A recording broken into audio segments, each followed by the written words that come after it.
292 police station तहसील जावा क्रमांक 792 चा पत्र आहे बघा. त्यांनी स्पष्ट उत्तर दिलं 19/1/2024 तक्रार अर्ज तर माझे 22 पासून आहेत, पण ह्या अर्जावर जेव्हा मी आज माहिती मागितली तरी मला 26/2/2025 रोजी लिहून देतात की चौकशी सुरू आहे, म्हणजे चौकशी नाही हे त्यांनी लिहून दिलंय. मी तर फक्त 2-3 अर्जावर मागितली, पण त्यांचे एकही अर्ज झालेले नाहीत हे स्पष्ट आहे. हा संयुक्तिक उत्तर 1/2/2025 रोजी पाठवलेला, ज्याच्यात सीलही नाहीये, कोणत्या पत्रावर चौकशी केली तेही नाहीये, किंवा हा कोणाशी जोडत नाही. अशी चौकशी पीआय सारखे व्यक्ती अशी चौकशी करणं काय न्यायपूर्ण आहे? रेकॉर्डवर नोंद नाहीये म्हणजे हा कुठून आला, कसा बंदोबस्त? आणि छोटा मोठा नाही. त्याच्यानंतर दुसरा पत्र, मला शंका निर्माण झाली म्हणून दुसरा पत्र 168चा नोटीस त्यांनी दिलेला. त्याच्यात स्पष्ट लिहिलेला खाली वरील अटी 1 ते 5 आपणाकडून उल्लंघन झाल्यास त्यावेळी प्रचलित कायद्याच्या नुसार आपल्या विरुद्ध अस्तित्वात असलेल्या कायद्याने कायदेशीर कारवाई करण्यात येईल, पण कारवाई झाली नाही. त्याचे व्हिडिओ पीआय सरांकडेही आहेत, पोलीस स्टेशनलाही मी दिलेले आहेत, माझ्याकडेही आहेत, पण आजपर्यंत झाला नाही. त्यांनी केलं नाही म्हणून मी दुसऱ्या दिवशी सकाळी जाऊन गुन्हा दाखल करा म्हटलं, गुन्हा दाखल त्यांनी नाही केला म्हणून मी त्याच्यावरही तक्रार दिली. त्या तक्रारीवर आतापर्यंत निर्णय आहे नाही, जेव्हा की हे पुरावे माझे नाही आहेत, हे पोलीस स्टेशनचे आहेत, स्वतः त्यांनी दिलेले पुरावे आहेत, पोलीस स्टेशनच्या लेटर हेड वरती आहेत.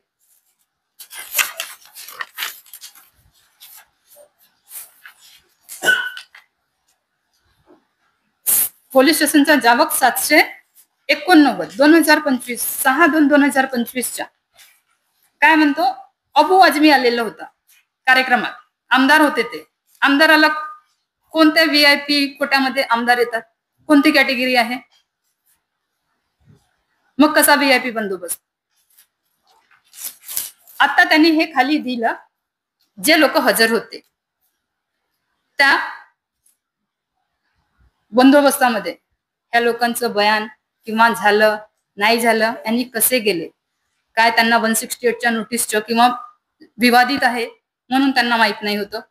सगळं माहित असताना म्हणजे जनतेच्या डोळ्यात धूळ टाकण्यासारखे काम पोलीस स्टेशन करत आहे, संदीप बुवा करत आहेत. सरळ शब्दात सांगतो, तहसील पोलीस स्टेशन काय सर हे खाली लिहून दिलं मला त्यांनी. आधी पत्र दिलं व्हीआयपी बंदोबस्त, नंतर लिहून दिलं की व्हीआयपी बंदोबस्त कोणीच व्हीआयपी आहे नाही म्हणून. त्या दुसरा पत्र बघा, 26/2/2025 पत्र बघा, त्यांनी लिहून दिलं अबू आजमी होते, ते आमदार आहेत. दुसरे एक आमदार आहे रईस शेख म्हणून, आमदार कुठे व्हीआयपी मध्ये येतो? आणि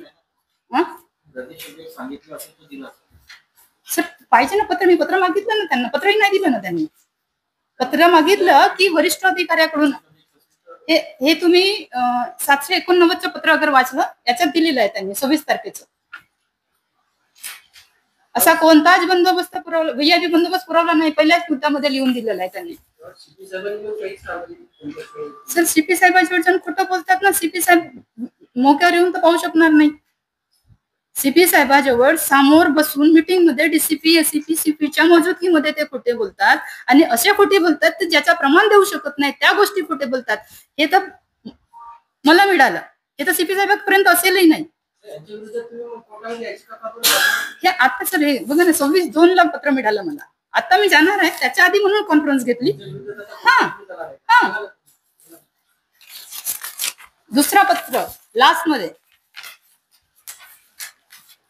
19/1/2024 हे 3 तक्रार अर्ज होते. ह्या तक्रार अर्जा संबंधात 23/1/2025 रोजी पोलीस आयुक्त कार्यालयात मीटिंग मध्ये माननीय पोलीस आयुक्त नागपूर शहर, पोलीस उपायुक्त झोन क्रमांक 3, सहाय्यक पोलीस आयुक्त कोतवाली यांच्या कोणत्याही अर्जावर चौकशी होऊन अंतिम निर्णय अर्जदाराला देऊन त्याचं समाधान करावे, पण त्या अर्जदाराचं समाधान होत नाही. दुसरी घटना अशी की खूप वर्ष झाल्याने नागपूरचे पोलीस आयुक्त सिंगल सरांनी ह्या इतक्या अर्जाच्या अनुषंगाने त्यांनी बोलवलं मला. पीआय डीसीपी एसीपी सगळ्यांना हॉलमध्ये बसून त्यांनी मीटिंग घेतली. त्या मीटिंग मध्ये पी.आय. बुवा यांनी त्यांना खोटी माहिती दिली. ही जागा राजा भोसलेची आहे. राजा भोसलेची जर जागा असती, राजा भोसलेंची किती जागा आहे ते राजा भोसलेंना माहित आहे. त्याचा कोणताही दस्तावेज नसताना, चौकशी न करताना त्यांनी खोटी माहिती दिली. सीपी साहेबांकडे 4 वरिष्ठ अधिकाऱ्यांच्या मौजूदगीमध्ये अगर ते असे खोटे बोलू शकतात, म्हणजे ते तुम्हाला न्याय देऊ शकतील का? प्रश्न निर्माण झाला. म्हणून मी माहितीचा अधिकार टाकला की असा असा दस्तावेज तुम्ही म्हटलं, दस्तावेजाचं नाव घेतलं बक्षीसपत्र म्हणून, की त्यांनी बक्षीसपत्र दिलं. तर म्हणून मी माहितीचा अधिकार टाकला की तुम्ही इतक्या मोठ्या मीटिंग मध्ये तुम्ही बक्षीसपत्र राजा भोसलेंनी दिलं, कारण माणूसही मोठा, सांगणारेही मोठे, ऐकणारेही मोठे, पण कुठेतरी घटना मोठी होणार होती म्हणून माहितीचा अधिकार टाकला. त्यांना जेव्हा माहिती मागितली की तुम्ही राजा भोसलेंनी दान दिलं, दानपत्र म्हटलं, तर म्हणून तो माहितीच्या अधिकारात मागितलं. 30 दिवसाच्या नंतर एक पानाचा उत्तर मिळाला, अभिलेखावर उपलब्ध नाही. म्हणजे तुम्ही खोटी माहिती दिली, वरिष्ठांना दिशाभूल केली. म्हणजे तुमची मंशा आहे त्या गैरकानूनी काम करणाऱ्यांना सपोर्ट करायचा आणि जे योग्य आहे त्याचा तपास करायचा नाही. तो तपास करायचा नाही होता, म्हणूनच त्यांनी पूर्ण 1.5 वर्षापासून ते आहेत आणि त्यांच्या नावावर सगळे अर्ज असून त्यांनी एकही अर्जावर आजपर्यंत चौकशी केली नाही. सुदैवाने त्यांना काय वाटलं माहित नाही, चौकशी न करता मला एक पत्र आलं. तो पत्र पाहून तिथं दिलाय मी सोबत प्रेस नोट मध्ये. 1/2/2025 रोजीच्या संयुक्तिक उत्तर ह्या टायटलचा पत्र आला. तो आला 11/2 ला. मी जेव्हा तो पत्र पाहिला तर मला हे समजून आलं की कोणत्याही पोलीस स्टेशनचा संयुक्तिक उत्तर असा बिलकुल राहू शकत नाही, कारण कार्यालयीन प्रक्रिया आहे. त्याचा जावक असणं आवश्यक आहे, त्याचा आवक असणं आवश्यक आहे, त्याच्यावर पोलीस स्टेशनचा टप्पा असणं आवश्यक आहे. या मूलभूत मतलब नॉमिनल छोट्या छोट्या गोष्टी आहेत, त्या त्याच्यावर नाही. म्हणजे काय, मला फसवायचं आहे की माझ्यावर काहीतरी वेगळा संशय आहे त्यांचा, समजून नाही आलं. म्हणून मी त्याच्या उद्देशाने तेही डीसीपीला त्याच्यावरतीही लिहिलं की हे समजून येत नाही, तर तुम्ही याच्यावर मला सांगा की हा वाकई संयुक्तिक उत्तर आहे की अजून काही आहे. मग जेव्हा आपल्याकडे असेंब्ली असताना 18/12/2024 रोजी तिथं एक प्रोग्राम होणार होता मोमीनपुरा ठिकाणी. एका माणसाने मला ते माहित झालं की माझ्या जागेवरती कोणी प्रोग्राम करत आहे म्हणून मी तक्रार केली त्यांच्याकडे. त्याच्या आधीच्याही तक्रारी आहेत त्यांच्याकडे. जेव्हा तक्रार केली की माझ्या जागेवर प्रोग्राम झाला नाही पाहिजे, तर तेव्हा तिथून त्याला बोलवून बयान घेतलं. त्यांनी बयान घेतलं की नाही ही नाही माहित, पण 168चा त्यांनी नोटीस दिला. सीआरपीसी 168च्या नुसार मतलब ती प्रतिबंधित त्यांनी घोषित केलं. त्याच कार्यक्रमात कोणतीही परवानगी नसताना त्यांनी पोलीस बंदोबस्त लावला. रात्रीच्या 12 वाजतापर्यंत पोलीस ते प्रोग्राम चालू राहिला. जेव्हा मला माहित झालं की पोलीस बंदोबस्त आहे आणि डीजे इतक्या मोठ्या जोरशोरात चालू आहे, मी पीआयला माझ्याकडे जे फुटेज आले ते व्हिडिओ सगळे पीआयला पाठवले. त्यांना व्हिडिओ पाठवल्याच्या नंतर त्यांचा काही रिस्पॉन्स नाही आला. दुसऱ्या दिवशी पोलीस स्टेशन मध्ये जाऊन मी त्यांना म्हटलं की सर, तुमच्याचे नियमाचा उल्लंघन होत आहे. तेव्हापर्यंत मलाही नाही माहित होतं की यांनी बंदोबस्त लावला. पण लगेच मला माहित झालं त्याच दिवशी की पोलीस बंदोबस्त होता. पोलीस बंदोबस्त होता म्हणून मी त्यांची माहिती मागितली की कोण व्हीआयपी होते, काय होते किंवा काय बंदोबस्त होता. तर त्यांनी 30 दिवसाच्या नंतर लिहून दिलं की व्हीआयपी बंदोबस्त होता. पण त्या कार्यक्रमात कोणतेच व्हीआयपी आलेले नाही. म्हणून कालच्या 26 तारखेत मला त्यांनी पत्र दिलं की कोणतेच व्हीआयपी तिथं आलेले नाही. म्हणजे हा बंदोबस्त कसा? वरिष्ठांचे कोणते कार्यालयीन पत्र? बिलकुल नाही. आणि इतका मोठा बंदोबस्त लावण्यासाठी कोणाची परवानगी नाही, म्हणजे मनमानी. जे कायद्यात आहे ते करायचे नाही, जे कायद्यात नाही आहे ते काम करायचे. म्हणजे काय, शासनाचा जो पैसा आहे तुम्ही आपल्यासाठी वापरता असं झालं.